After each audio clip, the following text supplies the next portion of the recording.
محترم ناظرین السلام علیکم ورحمۃ اللہ وبرکاتہ۔ میرے بچپن کے دوست نے مجھے بیرون ملک نوکری کا جھانسا دے کر میری ساری جمع پونجی لوٹ لی اور مجھے ایئرپورٹ پر اکیلا چھوڑ کر غائب ہو گیا۔ میں نے خودکشی کرنے کی بجائے اسی ایئرپورٹ پر مزدور کی حیثیت سے کام شروع کر دیا اور اپنی محنت سے کارگو کا بہت بڑا بزنس کھڑا کر لیا۔ 10 سال بعد جب میرا وہ دھوکے باز دوست ڈرگ سمگلنگ کے کیس میں ایئرپورٹ پر پکڑا گیا اور کسٹم افیسرز کے سامنے گڑ گڑا رہا تھا تو اس افیسر نے جس بڑے باس کو بلایا اسے دیکھ کر اس کے دوست کی جان نکل گئی، کیونکہ رات کے 2 بج رہے تھے اور میں ایئرپورٹ کے بین الاقوامی روانگی والے حصے میں ایک ستون کے ساتھ کھڑا بار بار اپنے موبائل فون کی سکرین دیکھ رہا تھا۔ دبئی جانے والی فلائٹ کی آخری کال ہو رہی تھی مگر شکیل کا فون مسلسل بند جا رہا تھا۔ میں نے خود کو سمجھایا کہ شاید وہ پارکنگ میں ہے، شاید کسی کاغذ میں الجھ گیا ہے، شاید چند لمحوں میں سامنے سے دوڑتا ہوا آئے گا اور ہمیشہ کی طرح میرے کندھے پر ہاتھ مار کر کہے گا، عدنان تو ہر بات پر گھبرا جاتا ہے۔ مگر وقت گزر رہا تھا اور وہ نہیں آیا۔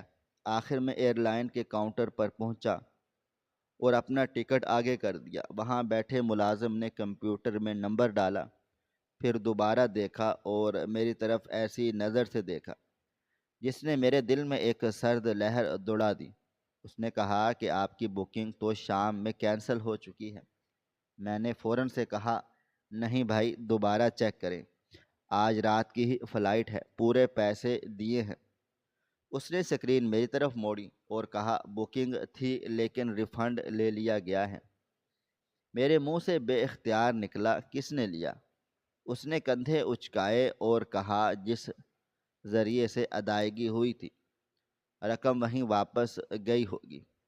میرے ہاتھ میں موجود پاسپورٹ اچانک بہت بھاری لگنے لگا۔ ٹکٹ شکیل نے اپنے جاننے والے کے ذریعے خریدا تھا، ویزا بھی اسی نے بنوایا تھا، کمپنی کا کانٹریکٹ بھی اسی کے پاس تھا، اور اس نے کہا تھا کہ سب اصل کاغذات ایئرپورٹ پر دے گا، کیونکہ اس کے مطابق بیرون ملک بھرتی کا یہی طریقہ تھا۔ میں نے جیب سے موبائل فون نکالا اور اسے فون کیا مگر نمبر بند تھا۔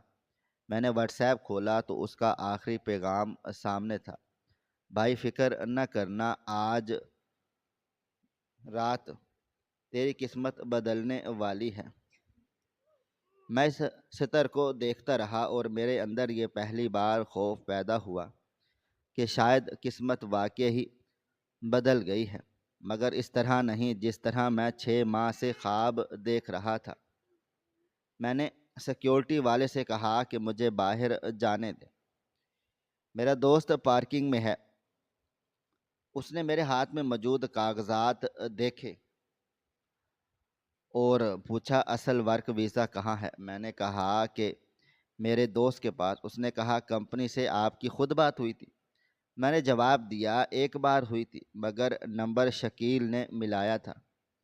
اس نے میرے کاغذات میں سے ایک لیٹر غور سے دیکھا اور آہستہ سے کہا، یہ دستاویزات مشکوک لگ رہی ہیں۔ میں نے فوراً اس کی بات کاٹ دی اور کہا، ایسا نہیں ہو سکتا، شکیل میرے بچپن کا دوست ہے، ہم ایک ہی گلی میں پلے بڑے ہیں، وہ میرے والد کو ابا کہتا ہے، وہ میرے ساتھ ایسا کیوں کرے گا؟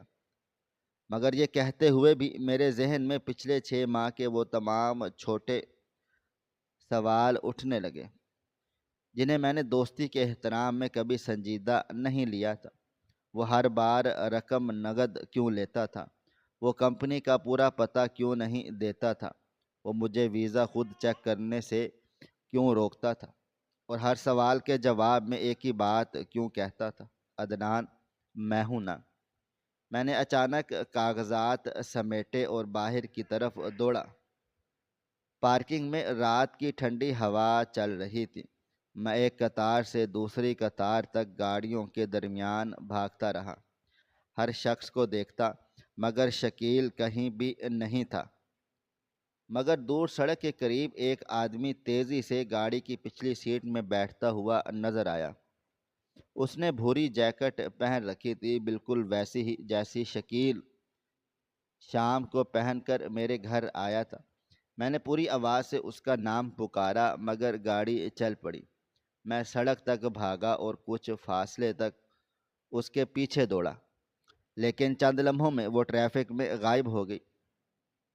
میں وہیں رک گیا، میری سانس پھولی ہوئی تھی، ہاتھ کانپ رہے تھے اور میرے اندر ایک ایسی حقیقت اتر رہی تھی جسے میں قبول نہیں کرنا چاہتا تھا۔ میں واپس عمارت کے باہر ایک بینچ پر آ کر بیٹھ گیا اور پہلی بار حساب لگایا کہ شکیل کے ہاتھ میں کتنا کچھ میں دے چکا ہوں۔ میری کئی سال کی بچت تھی، میرے والد کی جمع کی ہوئی رقم تھی، مرحوم ماں کے 2 کنگن تھے جو ابا نے ان کی نشانی کے طور پر سنبھال کر رکھے تھے، اور مریم کے وہ 50,000 روپے تھے جو اس نے اپنی شادی کے کپڑوں کے لیے جمع کیے تھے۔ جب اس نے رقم میرے ہاتھ میں دی تھی تو ہنس کر کہا تھا، بھائی آپ باہر جا کر کامیاب ہو جائیں، پھر میری شادی شہانہ کر دینا۔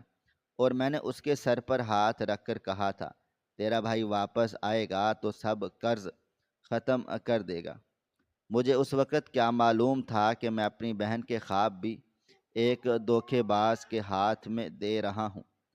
شکیل کوئی اجنبی نہیں تھا، ہم بچپن سے ساتھ تھے، سکول کی ایک ہی بینچ پر بیٹھتے تھے، گرمیوں کی چھٹیوں میں ایک دوسروں کے گھر کھاتے پیتے تھے، کئی مرتبہ لڑے بھی تھے مگر اگلے دن پھر ساتھ ہوتے۔ جب وہ چند ماہ پہلے اچانک میرے گھر آیا تو مہنگا فون ہاتھ میں تھا، صاف کپڑے تھے اور اس کے لہجے میں وہ اعتماد تھا جو غریب آدمی کو فوراً سے متاثر کرتا ہے۔ اس نے بتایا کہ وہ خلیج کی ایک بہت بڑی لاجسٹکس کمپنی کے لوگوں کے ساتھ کام کرتا ہے اور انہیں پاکستان سے قابل بھروسہ آدمی چاہیے۔ میں نے کہا کہ میرے پاس کوئی خاص ڈگری نہیں ہے۔ اس نے ہنس کر کہا، انہیں ڈگری سے زیادہ ایماندار آدمی چاہیے، اور میں نے تیرا نام دیا ہے۔ اس نے میرے کندھے پر ہاتھ رکھ کر کہا تھا، تو میرا دوست نہیں بھائی ہے، تیرا فائدہ نہیں کروں گا تو کس کا کروں گا؟ میرے گھر کے حالات ایسے تھے کہ مجھے یہ بات موقع نہیں معجزہ لگی۔ ابا کی عمر بڑھ رہی تھی، میری تنخواہ معمولی تھی، گھر کا قرض تھا اور مریم کی شادی سامنے تھی۔ جب شکیل نے کہا کہ چند لاکھ لگا کر تم چند ماہ میں 3 گنا کما سکتے ہو، تو میں نے اس پر سوال نہیں کیا۔ میں نے اپنے آپ کو سمجھایا کہ یہ خطرہ نہیں، سرمایہ کاری ہے، اور چونکہ سامنے بچپن کا دوست ہے اس لیے دھوکے کا سوال ہی نہیں بنتا۔ روانگی والے دن ابا نے میرے سر پر ہاتھ رکھا تھا اور کہا تھا، بیٹا کم کمانا مگر حلال کمانا، کسی کی امانت نہ کھانا، کسی کا حق نہ دبانا۔ میں نے ہنس کر کہا تھا، ابا آپ فکر نہ کریں، شکیل میرے ساتھ ہے، وہ مجھے سنبھال لے گا۔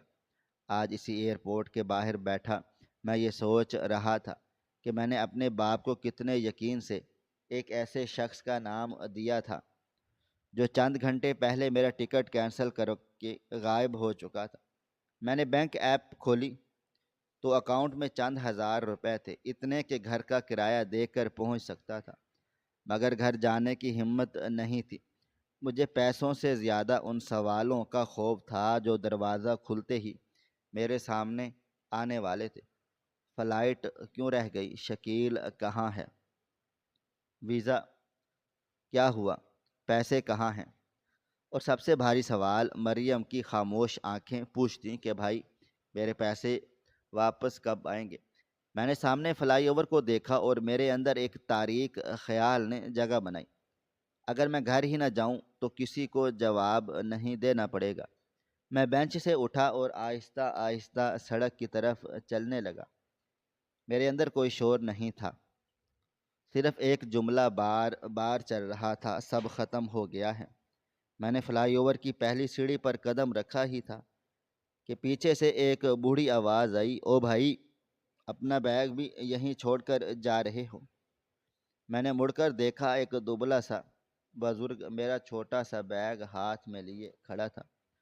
اس کے کپڑے مزدوروں جیسے تھے، جوتوں پر گرد تھی اور گلے میں ایئرپورٹ کارگو شناختی کارڈ تھا۔ اس نے بیگ میرے ہاتھ میں دیا اور چند لمحے میرے چہرے کو دیکھتا رہا، پھر پوچھا، کہاں جا رہے ہو؟ میں نے نظریں چرا کر کہا، کہیں نہیں۔ وہ بولا، کہیں نہیں جانے والے لوگ اس طرح نہیں چلتے، بیٹا آ چائے پی لے۔ میں نے جواب نہیں دیا، مگر وہ خود ہی مڑا اور میں نہ جانے کیوں اس کے پیچھے چل پڑا۔ شاید میرے اندر کہیں بہت چھوٹا سا حصہ ابھی بھی چاہتا تھا کہ کوئی مجھے روکے۔ اس بزرگ کا نام بشیر تھا۔ اس نے ایئرپورٹ کے باہر ایک چھوٹی کنٹین سے 2 چائے منگوائیں اور میرے سامنے خاموشی سے بیٹھ گیا۔ اس نے نہ میرا نام پوچھا، نہ یہ کہ میں کیوں رو رہا ہوں۔ مگر شاید کبھی کبھی انسان کو اپنا دکھ سنانے کے لیے سوال نہیں چاہیے، صرف ایک ایسا چہرہ چاہیے جو سننے کے لیے تیار ہو۔ میں نے اسے شروع سے آخر تک سب بتا دیا، شکیل کی دوستی، اس کی نوکری کی پیشکش، رقم کے انتظام، کنگن، مریم کے پیسے، جعلی کاغذات، کینسل ٹکٹ اور پارکنگ میں غائب ہوتی گاڑی۔ سب کچھ سنانے کے بعد میں نے کہا کہ چاچا اب میرے پاس کچھ نہیں بچا۔ بشیر نے چائے کا کپ میز پر رکھا اور میرے ہاتھوں کی طرف اشارہ کر کے پوچھا، یہ دونوں ہاتھ تیرے ہیں؟ میں نے حیرت سے کہا، جی۔ پھر اس نے پوچھا، ٹانگیں صحیح ہیں؟ میں نے کہا، جی۔ اس نے کہا، آنکھیں دیکھ رہی ہیں، دماغ کام کر رہا ہے، سانس چل رہی ہے؟ میں خاموش ہو گیا۔ وہ تھوڑا آگے جھکا اور پھر بولا، پھر جھوٹ کیوں بولتا ہے کہ کچھ نہیں بچا؟ میں نے تلخی سے کہا، آپ نہیں سمجھیں گے، میرے لاکھوں روپے چلے گئے ہیں، گھر والوں کی امانت چلی گئی ہے، میں سب کے سامنے رسوا ہو گیا ہوں۔ اس نے کہا، رسوائی چوری کرنے والے کی ہوتی ہے، محنت کرنے والی کی نہیں۔ پیسہ گیا ہے واپس آ سکتا ہے، وقت گیا ہے کچھ حصہ واپس نہیں آئے گا، مگر اگر تو خود چلا گیا تو تیرے گھر والوں کے پاس کیا بچے گا؟ اس کی بات میرے سینے میں لگی، مگر میں خاموش رہا۔ پھر اس نے اپنا قصہ مختصر سا بتایا۔ کبھی اس کی چھوٹی سی دکان تھی، بیماری میں بیٹھا چلا گیا، قرض میں دکان گئی، پھر بیوی بھی دنیا سے چلی گئی اور 50 سال کے بعد اسے پہلی بار مزدوری کرنی پڑی۔ اس نے کہا، پہلے دن مجھے لگا تھا کہ ساری دنیا مجھے دیکھ کر ہنس رہی ہے، دوسرے دن سمجھ آیا کہ دنیا کو میرے لیے وقت ہی نہیں، لوگ اپنے اپنے مسئلوں میں مصروف ہیں، ہم خود اپنے ذہن میں اپنی شکست کا میلہ لگا لیتے ہیں۔ پھر اس نے پوچھا، کام کرے گا؟ میں نے کہا، کون سا کام؟ وہ بولا، کارگو شیڈ میں مزدور کم ہیں، صبح میرے ساتھ چل، ایک دن ڈبے اٹھا، شام کو حلال کے پیسے لے، پھر فیصلہ کرنا تجھے زندگی چھوڑنی ہے یا نہیں۔ میں نے بے اختیار پوچھا، میں مزدوری کروں گا؟ اس نے ہنس کر کہا، میرے ہاتھ دیکھے اور کہا، ان پر کہیں لکھا ہے کہ یہ صرف بیرون ملک جا کر کام کریں گے؟ مجھے اس بات پر پہلی بار ہلکی سی شرمندہ مسکراہٹ آئی۔ اگلی صبح میں اس کے ساتھ کارگو شیڈ پہنچا، وہاں شور تھا، ٹرالیاں چل رہی تھیں، لوگ وزنی کارٹن اٹھا رہے تھے، فورک لفٹ کی آوازیں تھیں اور ہر شخص اپنی رفتار میں مصروف تھا۔ بشیر نے مجھے ایک ٹھیکیدار سے ملوایا جس نے اوپر سے نیچے تک دیکھا اور کہا، کام سخت ہے۔ میں نے کہا، کر لوں گا۔ پہلے 2 گھنٹوں میں ہی مجھے اپنے جواب پر شک ہونے لگا، کمر درد کرنے لگی، ہاتھ جلنے لگے اور میرے کپڑے پسینے سے بھیگ گئے۔ دوپہر تک ہتھیلی پر چھالا بن گیا۔ ایک بار میں نے بھاری ڈبہ اٹھایا تو ہاتھ سے پھسلتے بچا۔ سپروائزر نے ڈانٹا کہ دھیان کہاں ہے؟ میں نے غصہ پیا اور دوبارہ اٹھایا۔ شام تک میرے جسم کا ہر ایک حصہ درد کر رہا تھا، مگر جب ٹھیکیدار نے میرے ہاتھ میں پہلی دہاڑی رکھی تو میں کافی دیر تک اس رقم کو دیکھتا رہا۔ وہ رقم بہت معمولی تھی، مگر اس میں کوئی ایسی عزت تھی جو شکیل کے وعدوں میں نہیں تھی۔ میں نے اس دن پہلی بار محسوس کیا کہ کمائی کی مقدار سے پہلے اس کا راستہ انسان کو سکون دیتا ہے۔ بشیر چاچا نے پوچھا کل آؤ گے؟ میں نے اپنے چھالے دیکھے، پھر فلائی اوور یاد کیا اور کہا آؤں گا۔ میں اگلے دن بھی گیا، پھر تیسرے دن بھی، اور آہستہ آہستہ جسم عادی ہونے لگا۔ ایک ہفتے کے بعد میرے پاس اتنا تھا کہ میں گھر جا سکوں، مگر اصل مشکل ابھی باقی تھی۔ میں نے پورے راستے سوچا سچ بتاؤں یا کہہ دوں کہ کمپنی نے ویزا مؤخر کر دیا ہے۔ گھر کا دروازہ مریم نے کھولا، مجھے دیکھ کر خوشی سے بولی بھائی واپس کیسے آ گئے؟ پھر فوراً اس کا چہرہ بدل گیا۔ ابا بھی صحن سے اٹھ کر باہر چلے آئے۔ میں نے نظریں جھکا کر کہا کمپنی میں کچھ مسئلہ ہو گیا ہے، چند دن رکنا پڑے گا۔ ابا نے صرف اتنا پوچھا کہ شکیل کہاں ہے؟ میں نے جواب دیا کسی کام سے گیا ہے۔ انہوں نے کچھ نہیں کہا۔ رات کو میں اپنے بستر پر لیٹا رہا مگر نیند نہیں آئی۔ مجھے محسوس ہوا شکیل نے میرے ساتھ جھوٹ بولا اور میں وہی جھوٹ اپنے گھر میں لا رہا ہوں۔ صبح ناشتے کے بعد میں نے ابا اور مریم کو صحن میں بٹھایا اور سچ بتانا شروع کیا۔ شروع میں آواز کانپ رہی تھی، پھر سب نکلتا چلا گیا۔ جب میں نے مریم کے پیسوں کا ذکر کیا تو اس کی آنکھیں بھر آئیں۔ جب ماں کے کنگن کا نام آیا تو ابا نے ایک لمحے کے لیے آنکھیں بند کر لیں۔ میں نے آخر میں سر جھکا کر کہا ابا میں نے آپ سب کو برباد کر دیا، مجھے معاف کر دیں۔ کئی لمحے خاموشی رہی، پھر ابا نے پوچھا پیسے کس نے لیے؟ میں نے کہا شکیل نے۔ انہوں نے کہا تو نے جان بوجھ کر دیے تھے کہ وہ بھاگ جائے؟ میں نے کہا نہیں۔ انہوں نے پوچھا کہ تو اب کیا کر رہا ہے؟ میں نے کہا بہت آہستہ سے کہا کہ ایئرپورٹ پر مزدوری کر رہا ہوں۔ مجھے لگا تھا وہ شاید مزید ٹوٹ جائیں گے، مگر انہوں نے سیدھا سوال کیا حلال کماتا ہے؟ میں نے کہا جی۔ انہوں نے پھر کہا کہ سر کیوں جھکایا ہے؟ غلطی تیری یہ تھی کہ تو نے دوستی کو تحقیق کی جگہ دی، مگر جرم اس کا ہے۔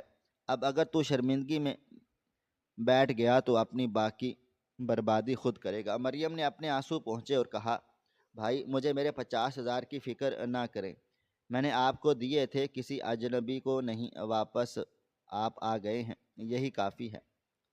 اس رات مجھے پہلی بار لگا کہ شاید میں واقعی ختم نہیں ہوا، اور اگلے دن میں نے شکیل کے خلاف رپورٹ درج کروائی۔ جو رسیدیں، پیغامات اور کاغذات تھے سب جمع کیے، مگر اس کے دیے پتے غلط نکلے، نمبر بند تھے، اور جن لوگوں کا وہ نام لیتا تھا ان میں سے کئی اسے جانتے تک نہیں تھے۔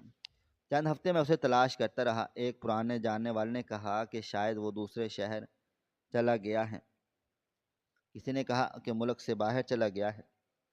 میں ہر ایک خبر کے پیچھے بھاگتا مگر کچھ ہاتھ نہ آتا۔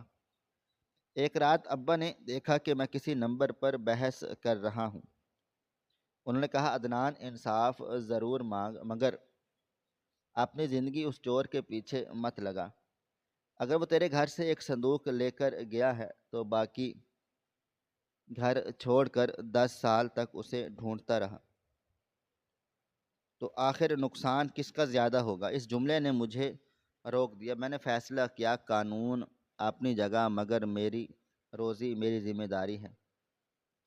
اگر صبح میں نے دوبارہ کارگو شیڈ پہنچا، مگر اس بار میرا انداز بدل چکا تھا۔ میں نے صرف ڈبے اٹھانے نہیں جاتا تھا، میں دیکھتا تھا یہ ڈبے کہاں سے آتے ہیں، کہاں جاتے ہیں، کون سا کاغذ کس مرحلے پر بنتا ہے، ایک معمولی غلطی سے سامان کیوں رک جاتا ہے، کس تاجر کا نقصان کس وجہ سے ہوتا ہے۔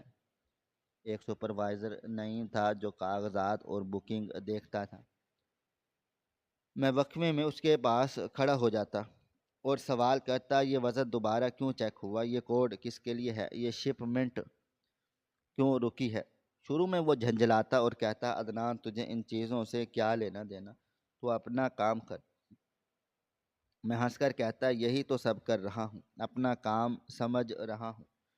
وہ کبھی کبھی مجھے سادہ فارم میں دکھا دیتا۔ میں رات کو گھر انہی چیزوں کے بارے میں پڑھتا، انگریزی کے لفظ لکھتا اور ایک پرانے کمپیوٹر پر ٹائپنگ سیکھتا۔ میں کوئی غیر معمولی ذہین آدمی نہیں تھا، مجھے ایک ہی چیز آتی تھی، جو سمجھ نہ آئے اسے دوبارہ پوچھو، جو نہ ہو سکے اسے چھوٹے چھوٹے حصوں میں سیکھو۔ کئی مہینے اسی طرح سے گزرے، پھر ایک دن حارث نام کا ایک چھوٹا تاجر غصے میں گودام کے اندر گھوم رہا تھا۔ اس کی کپڑے کی شپمنٹ رک گئی تھی اور فلائٹ نکلنے والی تھی۔ میں نے اس کی بات سنی تو سمجھ آیا پیکنگ لسٹ میں وزن اور اصل وزن مختلف ہے۔ میں نے کہا کہ نعیم صاحب سے بات کریں، وہ حل بتا دیں گے۔ اس نے کہا کہ کہاں ہیں؟ میں اسے خود لے گیا۔ نعیم صاحب نے کاغذات درست کروایا اور سامان وقت پر نکل گیا۔ جاتے ہوئے حارث نے میری طرف 500 کا نوٹ بڑھایا۔ میں نے کوئی ایسا کام بھی نہیں کیا جس کے میں پیسے لوں۔ اس نے نوٹ واپس رکھا اور پوچھا، نام کیا ہے؟ میں نے کہا، عدنان۔ چند دن کے بعد وہ پھر آیا اور مجھے تلاش کرنے لگا۔ اس نے کہا کہ آج شام میرے گودام آ سکتے ہو، کچھ کاغذات ترتیب دینے ہیں۔ میرا آدمی نہیں آیا۔ میں نے بشیر چاچا سے پوچھا، انہوں نے کہا، جا سیکھنے کا موقع اجرت سے کبھی کم نہیں ہوتا۔ میں حارث کے گودام چلا گیا۔ وہاں پہلی بار میں نے پورا عمل ایک تاجر کی نظر سے دیکھا۔ اس کے لیے ہر کارٹن میں صرف کپڑا نہیں تھا، اس کی رقم، اس کے گاہک کا اعتماد اور وقت بند تھا۔ اگر سامان دیر سے پہنچے تو صرف ایک فلائٹ نہیں چھوٹتی، اگلا آرڈر بھی جاتا سکتا ہے۔ میں نے اس رات اسے کاغذات ترتیب دینے میں مدد دی۔ اس نے مجھے کام کی اجرت دی، پھر اگلے ہفتے دوبارہ بلا لیا۔ آہستہ آہستہ اس کے ذریعے 2 لوگ اور ملے۔ اب میں دن میں مزدوری کرتا اور شام کو چھوٹے تاجروں کے کام سنبھالتا۔ کبھی پیکنگ چیک کرتا، کبھی ڈرائیور سے رابطہ کرتا، کبھی دستاویزات ترتیب دیتا۔ میں ہر بار ایک بات نوٹ کرتا کہ کاروبار میں اصل چیز سامان نہیں، اعتماد ہے۔ اگر تاجر کو یقین ہو گیا ہے کہ اس کا آدمی وقت پر سچ بولے گا تو وہ چھوٹا آدمی بھی بڑے دفتر والے سے زیادہ قیمتی ہو جاتے ہیں۔ میں نے اضافی آمدنی بچانا شروع کی۔ ابا کو بتایا کہ ایک دن میں چھوٹا دفتر کھولنا چاہتا ہوں۔ انہوں نے کہا، پہلے سیکھ پھر قدم رکھنا، اور قرض اتنا نہ لینا کہ جس کا بوجھ تجھے دوبارہ کسی غلط راستے پر لے جائے۔ تقریباً 2 سال کے بعد میں نے ایئرپورٹ سے کچھ فاصلے پر ایک چھوٹا سا کمرہ کرائے پر لیا۔ اس میں سے ایک میز، ایک کرسی، ایک سیکنڈ ہینڈ کمپیوٹر، ایک پرانا پنکھا تھا۔ باہر ایک سادہ سا بورڈ لگا تھا جس پر لکھا تھا، عدنان کارگو سروسز۔ جس دن وہ بورڈ لگا میں کافی دیر تک کھڑا اسے دیکھتا رہا۔ میرے پاس اپنی گاڑی نہیں تھی، کوئی ملازم نہیں تھا، کوئی بڑا سرمایہ نہیں تھا، مگر پہلی بار میری سمت اپنی تھی میری۔ پہلے مہینے میرے صرف 3 گاہک آئے، دوسرے میں 5، تیسرے میں پھر 2 رہ گئے۔ کرایہ دینا مشکل ہونے لگا۔ رات کو میں حساب لکھتا اور سوچتا کہ میں نے خود کو ضرورت سے بڑا سمجھ لیا ہے، مگر ہر دفعہ مجھے وہ فلائی اوور یاد آتا اور میں خود سے کہتا کہ جو آدمی وہاں سے واپس آ سکتا ہے وہ خالی دفتر سے نہیں ڈر سکتا۔ میں اگلی صبح مارکیٹ نکل جاتا، دکانوں اور چھوٹے کارخانوں میں جا کر لوگوں سے ملتا، ایک شپمنٹ مانگتا۔ کئی لوگ کہتے کہ تمہارے پاس اپنی گاڑی تک نہیں، کچھ کہتے پہلے تجربہ دکھاؤ، اور کچھ سیدھا انکار کر دیتے، مگر جو ایک موقع دیتا اس کے کام کو اپنی عزت سمجھ کر کرتا۔ اگر رات کو سامان آتا تو خود موجود رہتا، اگر مسئلہ ہوتا تو چھپانے کی بجائے گاہک کو فوری بتاتا، اور اگر غلطی میری ہوتی تو بہانہ نہیں بناتا۔ یہی عادت آہستہ آہستہ میری پہچان بننے لگی۔ پھر میرے کاروبار کی وہ رات آئی جس نے مجھے سکھایا کہ کامیابی بڑے موقع سے نہیں بلکہ بڑے دباؤ میں کیے گئے فیصلے سے بنتی ہے۔ ایک ٹیکسٹائل تاجر نے اپنی پہلی بار مجھے ایسی شپمنٹ دی جس کی قیمت میرے پورے کاروبار سے کئی گنا زیادہ تھی۔ سامان صبح کی فلائٹ سے جانا ضروری تھا۔ میں نے ایک ٹرانسپورٹر سے گاڑی بک کر رکھی تھی، مگر رات 12 بجے اس گاڑی کا فون آیا کہ گاڑی راستے میں خراب ہو گئی ہے اور دوسری گاڑی نہیں مل سکتی۔ میرے جسم میں جیسے جان ہی نہ رہی۔ میں نے فوراً سے کئی ڈرائیوروں کو فون کیا، کسی نے فون نہیں اٹھایا، کسی نے 3 گنا کرایہ مانگا، کسی نے کہا صبح سے پہلے ممکن نہیں ہے۔ اگر سامان نہ پہنچتا تو گاہک کا بہت بڑا آرڈر منسوخ ہو سکتا تھا، اور بازار میں میرے بارے میں یہ خبر پھیل جاتی کہ عدنان وقت پر مال نہیں پہنچا سکا۔ اب میرے پاس بھی اتنی رقم نہیں تھی کہ مہنگی گاڑی فوراً سے لے سکوں۔ میں تقریباً 2 گھنٹے بھاگتا رہا، آخر ایک پرانی لوڈر گاڑی والے تک پہنچا۔ اس نے قیمت بتائی تو میں نے جیب اور اکاؤنٹ دونوں دیکھ لیے، رقم کم تھی۔ میں نے کہا آدھی ابھی لے لو، باقی 2 دن میں دے دوں گا۔ اس نے کہا کہ میں تمہیں جانتا نہیں ہوں، ضمانت کیا ہے؟ میں نے اپنی موٹر سائیکل کی چابی اس کے ہاتھ پر رکھ دی اور کہا کہ باقی رقم نہ دوں تو موٹر سائیکل تمہاری۔ وہ کافی دیر تک مجھے دیکھتا رہا، پھر چابی واپس پھینک کر بولا موٹر سائیکل رکھ، چل سامان اٹھاتے ہیں۔ میں نے اس رات اپنے آپ کو مالک نہیں سمجھا۔ میں مزدوروں کے ساتھ کارٹن اٹھاتا رہا، رسیاں باندھتا رہا، فہرست ملاتا رہا۔ صبح جب گاڑی ایئرپورٹ پہنچی اور آخری کارٹن اندر گیا تو میں تھکن سے ایک دیوار کے ساتھ بیٹھ گیا، مگر دل میں ایک ایسا سکون تھا جو کسی بڑی رقم نے نہیں دیا تھا۔ 2 دن کے بعد تاجر نے فون کیا اور کہا عدنان، میرا سامان وقت پر پہنچ گیا ہے، آج کے بعد میری ہر شپمنٹ تم سنبھالو گے۔ اس گاہک نے 3 اور تاجروں کو میرا نمبر دیا، پھر کام بڑھنے لگا۔ میں نے پہلا ملازم رکھا، پھر ایک استعمال شدہ وین خریدی، کچھ عرصے کے بعد دوسرا کمرہ تیار کیا اور ایک چھوٹا سا گودام۔ جب گودام تیار ہوا تو میں سیدھا بشیر چاچا کے پاس چلا گیا، وہ اب بھی مزدوری کر رہے تھے۔ میں نے کہا کہ اب یہ کام چھوڑ دیں اور میرے ساتھ چلیں۔ انہوں نے ہنس کر کہا کہ تو مجھے نوکری دے گا؟ میں نے کہا جس رات آپ نے مجھے چائے پلائی تھی اس رات آپ نے مجھ سے میری قابلیت نہیں پوچھی تھی، آپ نے صرف دیکھا تھا میں گر رہا ہوں، اور آج میری باری ہے۔ وہ پہلے راضی نہیں ہوئے، پھر میں نے اصرار کیا اور وہ پھر میرے پہلے گودام کے نگران بن گئے۔ میں نے اپنے کاروبار میں شروع سے چند اصول لکھ کر دیوار پر لگا دیے۔ کسی مزدور کی اجرت بلا وجہ نہیں روکنی، کسی ڈرائیور کو کمزور سمجھ کر دبانا نہیں، گاہک سے وہ وعدہ نہیں کرنا جو پورا نہ ہو، اور ایسا سامان قبول نہیں کرنا جس کے کاغذات واضح نہ ہوں۔ شروع میں لوگ ان اصولوں پر ہنستے تھے۔ ایک بار ایک شخص نے کہا اگر اتنی زیادہ چیز صاف رکھو گے تو کاروبار کیسے بڑھے گا؟ میں نے جواب دیا آہستہ بڑھے گا، مگر ایسا بڑھے گا کہ رات کو دروازہ کھٹکے تو دل نہ ڈرے۔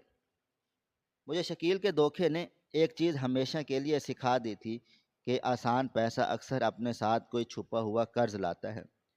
میں نے کئی بار بڑے منافع والے ایسے کام چھوڑے جن میں کاغذ مشکوک تھا۔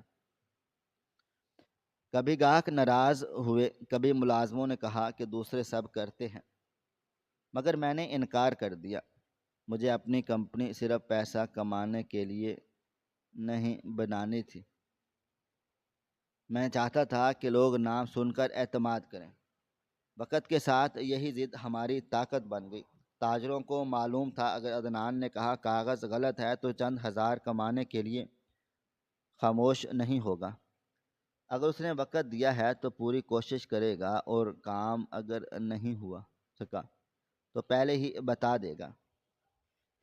ہماری گاڑیاں بڑھیں، پھر گودام بڑا ہوا، پھر دوسرے شہروں میں شراکت دار بنے۔ میں نے ہر نئے ملازم کو یہ ضرور بتایا کہ میں نے اسی ایئرپورٹ پر ڈبے اٹھائے ہیں، اس لیے میرے سامنے کسی مزدور کو صرف مزدور سمجھ کر بات نہ کرنا، وہ بھی کسی گھر کا سہارا ہے اور ممکن ہے کل تم سے آگے نکل جائے۔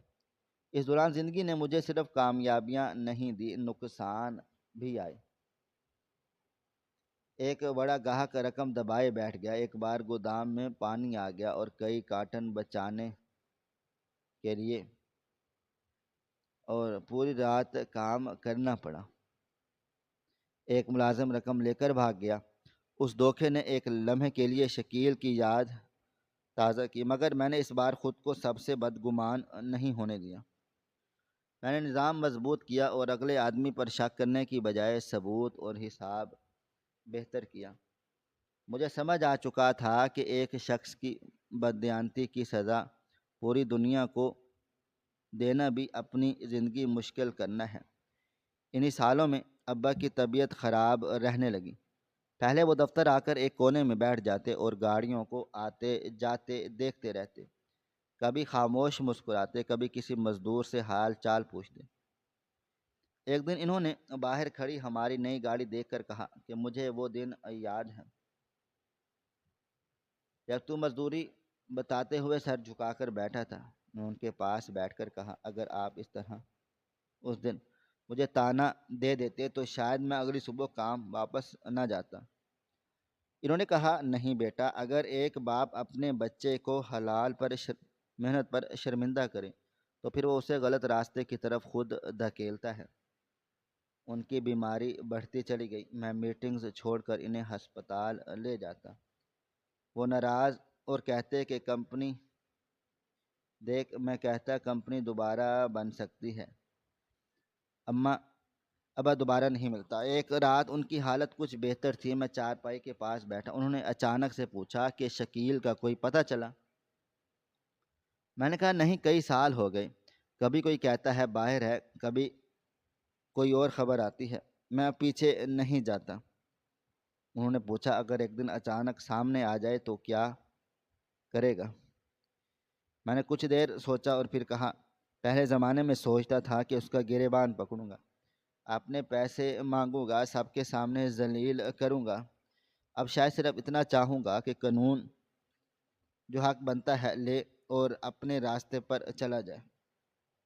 ابا نے میری طرف دیکھ کر بہت دھیمی آواز میں کہا، یہی جیت ہے، جب دشمن تیرے دن کا مالک نہ رہے۔ کچھ مہینوں کے بعد وہ دنیا سے چلے گئے۔ ان کی موت نے مجھے اندر سے خالی کر دیا تھا۔ کاروبار چل رہا تھا، لوگ مجھے کامیاب کہتے، مگر کئی ہفتے دفتر میں ان کی خالی کرسی دیکھ کر میرا دل بیٹھ جاتا۔ مریم نے ایک دن میرے پاس بیٹھ کر کہا، ابا آخری دنوں میں ایک جملہ بار بار کہتے تھے، میرا بیٹا گرا ضرور تھا مگر زمین پر پڑا نہیں رہا۔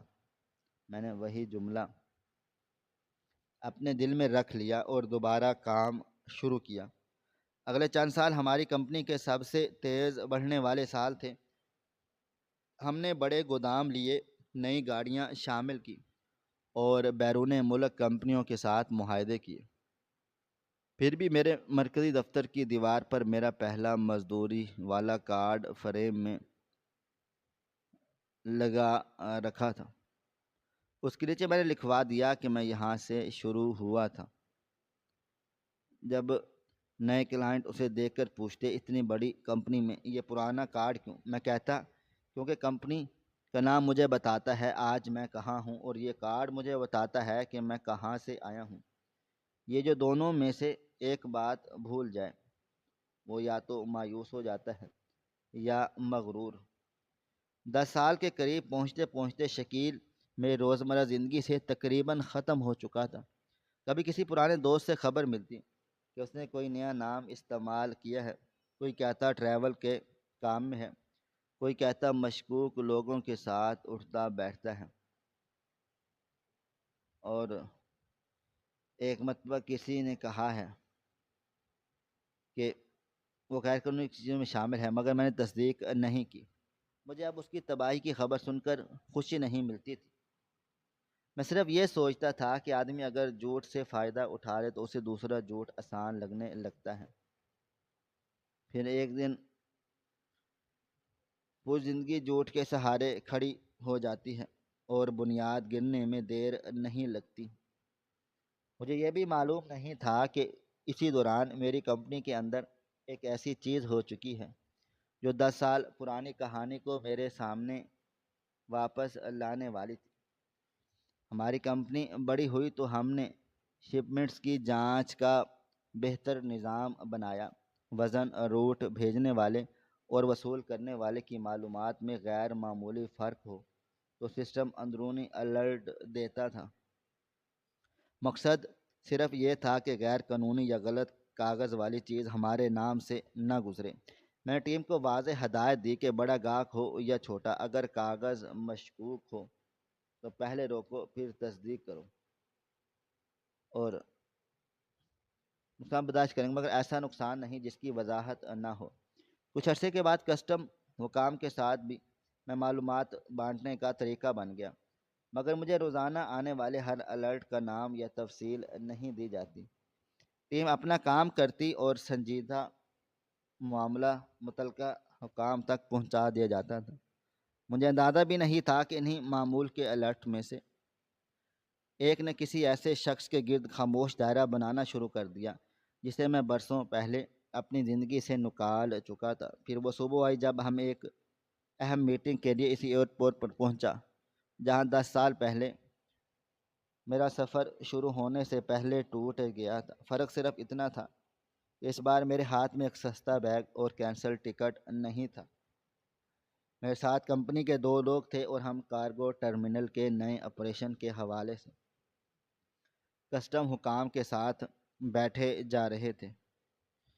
میں عمارت میں داخل ہوا تو چند لمحوں کے لیے پرانی رات یاد آ گئی، مگر میں نے خود کو روکا اور میٹنگ روم میں چلا گیا۔ وہاں سینئر افسر فرحان صاحب موجود تھے۔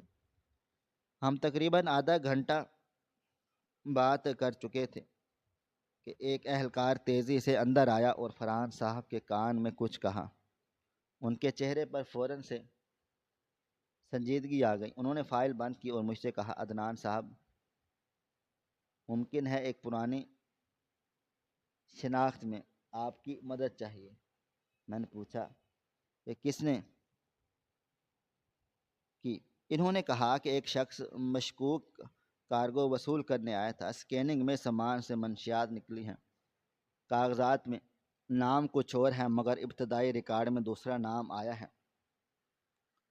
میں نے عام سے انداز میں پوچھا وہ کون سا نام ہے؟ وہ چند قدم چلنے کے بعد رک گئے اور بولے، شکیل احمد۔ مجھے لگا جیسے کسی نے اچانک میرے سینے کے اندر 10 سال پرانا دروازہ کھول دیا ہو۔ میرے قدم وہیں رک گئے ہوں۔ میں نے ان کا چہرہ دیکھا اور پوچھا، کیا آپ کو یقین ہے؟ انہوں نے کہا، ابھی بھی مکمل تصدیق باقی ہے مگر آپ کی 10 سال پرانی فراڈ رپورٹ اس شناخت کے ساتھ جڑی ہے۔ اگر آپ دیکھ لیں تو مدد ہو سکتی ہے۔ میں ان کے ساتھ راہداری میں چلنے لگا۔ ہر قدم کے ساتھ کوئی نہ کوئی پرانا منظر ذہن میں اٹھ رہا تھا۔ ایئر لائن کا کاؤنٹر، بھوری جیکٹ والی گاڑی، فلائی اوور، بشیر چاچا کی چائے اور مریم کے اور سات سوال ابا کا حلال کماتا ہوا تھا۔ میرا پہلا ڈبہ، میں نے خود سے کہا کہ ممکن ہے کوئی دوسرا شکیل ہو، مگر دل چاہتا تھا کہ شاید وہی ہے۔ ہم نے ایک بند دروازے کے پیچھے پہنچے۔ فرحان صاحب نے اہلکار کو اشارہ کیا، دروازہ کھلا۔ اندر ایک شخص کرسی پر بیٹھا تھا، اس کے سامنے 2 افسر تھے۔ بال کم ہو گئے تھے، جسم بھاری ہو چکا تھا، داڑھی بڑی ہوئی تھی، آنکھوں کے نیچے گہرے حلقے تھے، مگر میں نے اسے دیکھتے ہی پہچان لیا، وہ شکیل تھا۔ اس نے پہلے فرحان صاحب کو دیکھا، پھر اس کی نظر مجھ پر پڑی اور اس کا چہرہ ایک لمحے میں سفید ہو گیا۔ وہ کرسی سے اٹھنے کی کوشش میں آدھا کھڑا ہوا، پھر وہیں رک گیا۔ اس کے ہونٹ ہلے اور صرف میرا نام نکلا، عدنان۔ میں نے دروازے کے پاس کھڑا ہو گیا تھا۔ عجیب بات یہ تھی کہ میں نے برسوں اس لمحے کا تصور کیا اور ہر تصور میرے اندر آگ ہوتی، مگر اصل لمحے میں مجھے غصے سے زیادہ خاموشی محسوس ہوئی۔ وہ شخص جسے میں اپنے کبھی ذہن میں بہت بڑا دشمن سمجھتا تھا، میرے سامنے خوف زدہ بیٹھا تھا۔ فرحان صاحب نے ایک پرانی فائل کھولی، ایک تصویر سامنے رکھی اور پوچھا، کیا یہ وہی آدمی ہے جس کے خلاف آپ نے بیرون ملک نوکری کے لیے فراڈ کی شکایات کی تھی اور درج بھی کروائی تھی؟ میں نے تصویر دیکھی، پھر شکیل کو دیکھا اور کہا، جی بالکل یہی ہے۔ شکیل نے فوراً سے کہا، عدنان، میری بات سن، مجھے پھنسایا گیا ہے، یہ سامان میرا نہیں ہے، میں تو صرف لینے آیا تھا۔ میں نے کہا کہ میں نے تجھ سے اس سامان کے بارے میں کوئی سوال نہیں کیا۔ وہ خاموش ہو گیا، مگر چند سیکنڈ کے بعد اس نے دونوں ہاتھ جوڑ دیے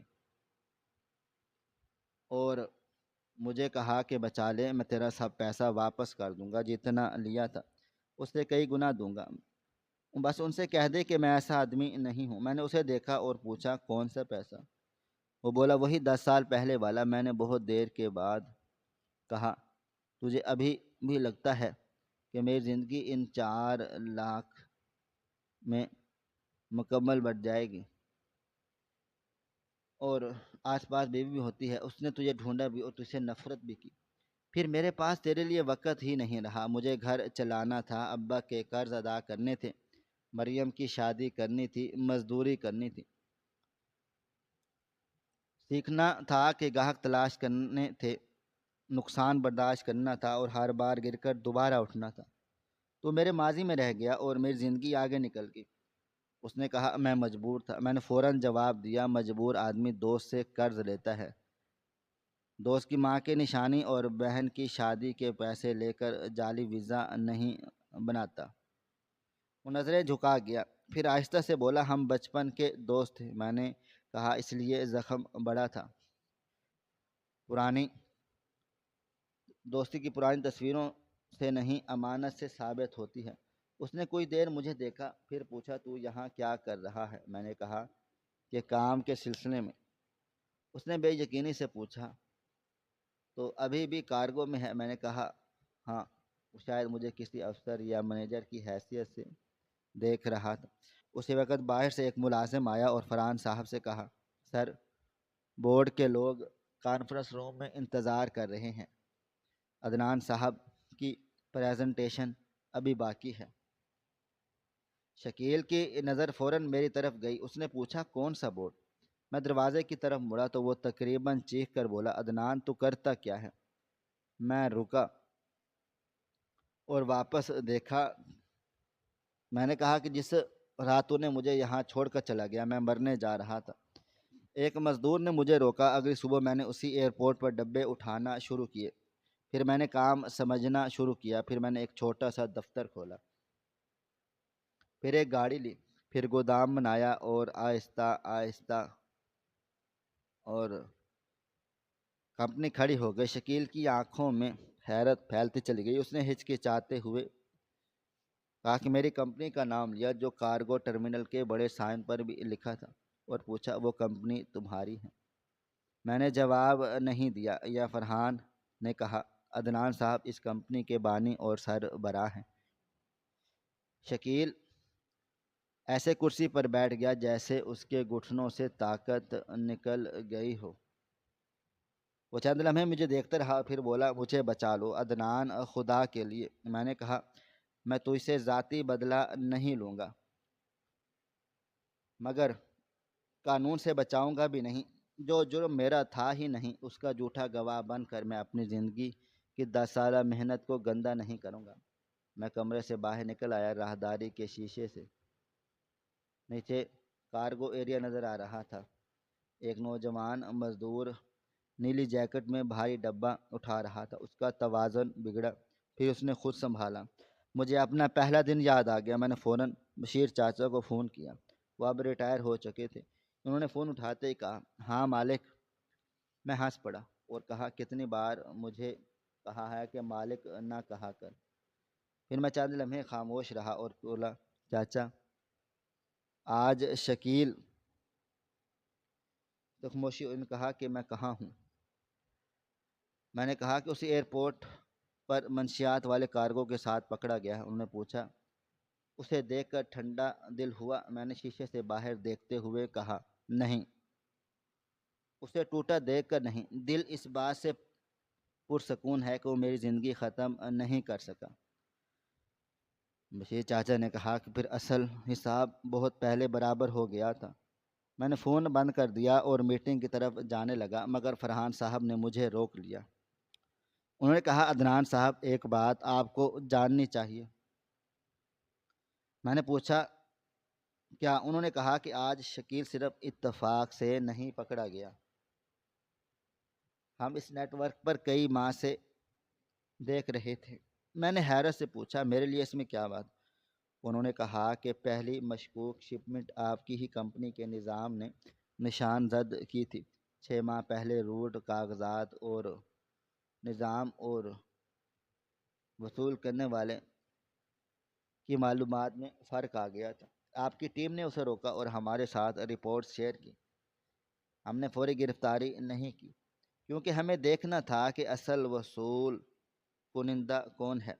اس کے بعد اسی سلسلے کی چند اور حرکتیں پر خاموش نگرانی رکھی گئی۔ آج یہ شخص خود سامان لینے آیا تو اسے پکڑ لیا گیا۔ میں چند لمحے کچھ بول ہی نہ سکا، پھر پوچھا کیا میری ٹیم جانتی تھی یہ شکیل ہے؟ انہوں نے کہا نہیں، اس کی اصل شناخت تو آج سامنے آئی ہے اور یہی بات شاید سب سے عجیب ہے۔ میں نے اس آدمی کو ڈھونڈنے کی کوشش نہیں کی مگر آپ کے بنائے ہوئے اصولوں نے اسے یہ کام کرنے پر یہاں پر روک دیا گیا۔ میں خاموشی سے شیشے کے پار دیکھتا رہا۔ میرے اندر ایک ایک بات اپنی جگہ بیٹھنے لگی۔ 10 سال پہلے شکیل مجھے اسی ایئرپورٹ پر خالی ہاتھ چھوڑ کر چلا گیا تھا۔ میں بھاگا تھا۔ میں نے برسوں پہلے سوچا تھا میں اسے تلاش کروں گا، اس سے بدلہ لوں گا، مگر میں نے آخر کار اسے چھوڑ کر خود کو بدلنا شروع کیا۔ اور آج وہ میرے انتقام کے جال میں نہیں بلکہ اس اصول کے سامنے پکڑا گیا تھا جو میں نے اپنی کمپنی میں اس کے لیے بنایا تھا، کیونکہ میں کسی کے ساتھ دھوکہ نہیں ہونے دینا چاہتا تھا۔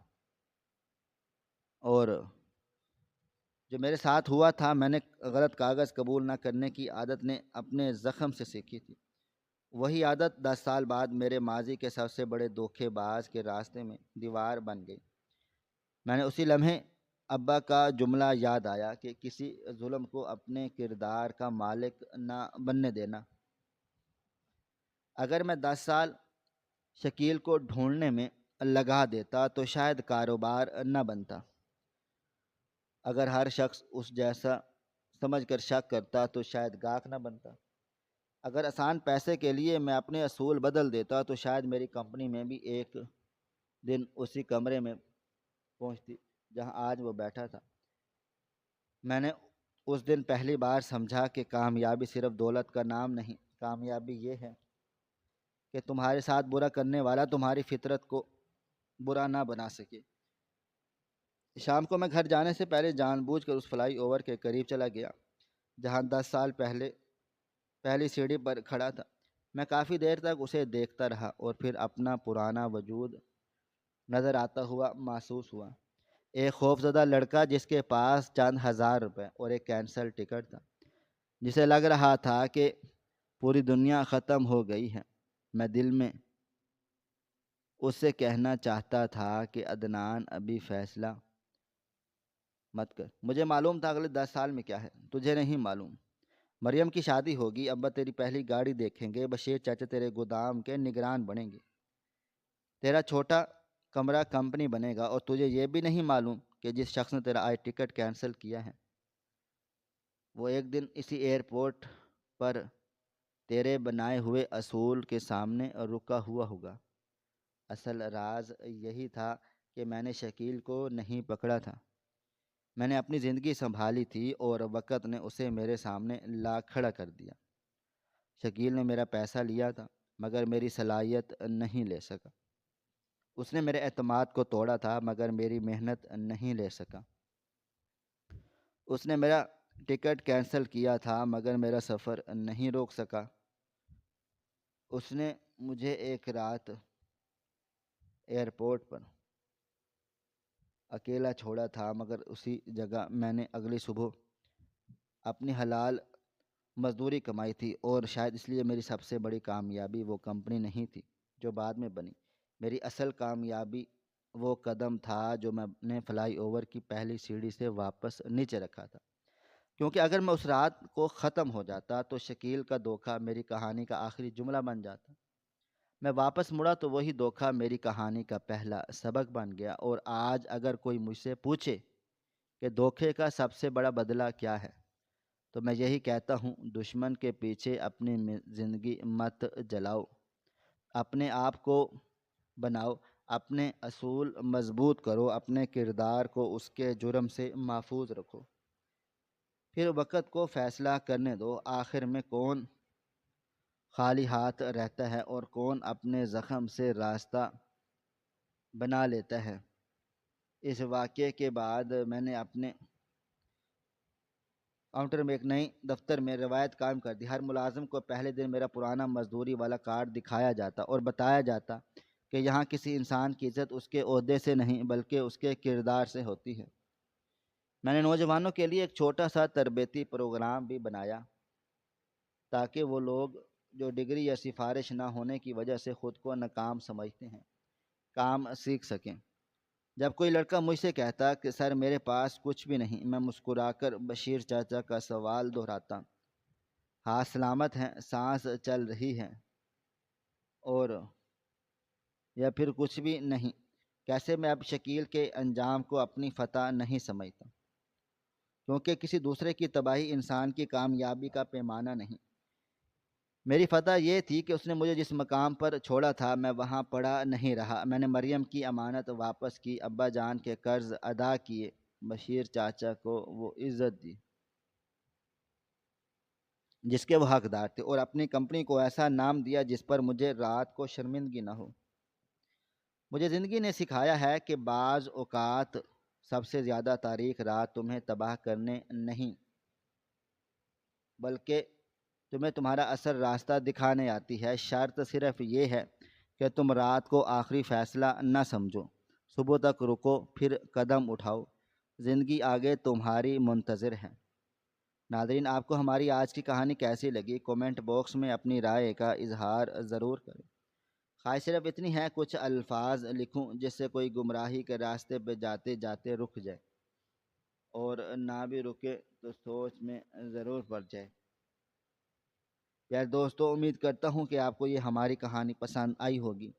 کہانی پسند آئی ہو تو ویڈیو کو لائک کریں، کومنٹس کریں، شیئر کرنا بالکل بھی نہ بھولیں۔ اور ہاں، اگر آپ لوگ ہمارے اس چینل پر نئے ہیں تو ہمارے چینل ہریرا انفو کو سبسکرائب ضرور کر لیں اور نوٹیفیکیشن کو ضرور دبائیں تاکہ آنے والی کہانی سب سے پہلے آپ کو مل سکے۔ ملتے ہیں کل ایک نئی اور دلچسپ کہانی کے ساتھ، تب تک اپنا ڈھیر سارا خیال رکھیے گا۔ اللہ حافظ۔